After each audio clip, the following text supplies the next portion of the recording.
Here we're learning the White House is now considering yanking the nomination of one of President Trump's picks. This is somebody who would lead an important whistleblower agency today. That's after a new report revealed he allegedly sent a series of racist texts. This is according to two officials familiar with the discussion. Senate Majority Leader John Thune responding to this question from our Julie Sirkin about the nomination late today. Listen. Did the president indicate whether he's pulling Paul Ingrassia's nomination? Did the president indicate whether he's doing that? I think they'll have something official to say about that, but you know what we've said, and you'll probably be hearing from them soon. They're talking about Paul Ingrassia. You heard Julie asking about him. Earlier this morning, Thune told reporters he thought it would be a mistake for Ingrassia to show up to his confirmation hearing this week. That's after leaked texts reported on by Politico show apparently Ingrassia telling a group of fellow Republicans things like, for example, MLK Jr. was the 1960s George Floyd and his holiday should be ended and tossed into the seventh circle of hell where it belongs. That's a quote there. In another message reported by Politico, Ingrassia writes, I do have a Nazi streak in me from time to time. I will admit it. Ingrassia's lawyer did not confirm the authenticity of the texts to Politico, telling them that text could be manipulated or missing context. NBC News has not independently reported this. What Republicans decide to do next in light of this could be important here. It's kind of rare for a nominee of the president's to get withdrawn because of Republican pushback. Melanie Zanona is on the Hill for us tonight. But Republican pushback, Mel, is exactly what we're seeing when it comes to Paul Ingrassia. Yeah, that's exactly right. But you're so right to point out that this is extremely rare.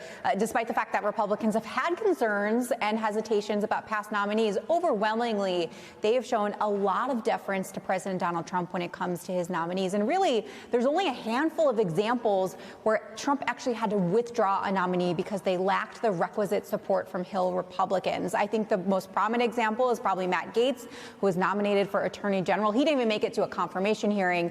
But the animosity towards Gaetz is just so deep and so personal on the Hill when it comes to Republicans and Gaetz that he's almost in a separate class of his own. And then more recently, Ed Martin was initially nominated for the U.S.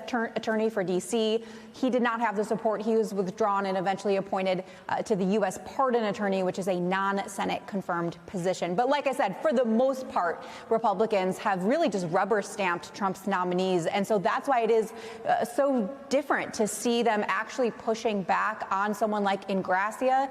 Those text messages that Politico reported on were just really the nail in the coffin. He had been a controversial nominee from the beginning. He also faced a sexual assault or a sexual harassment, claim. He has denied any wrongdoing. But just take a listen to Republican Senator Thom Tillis talking to our Ryan Nobles about that nomination.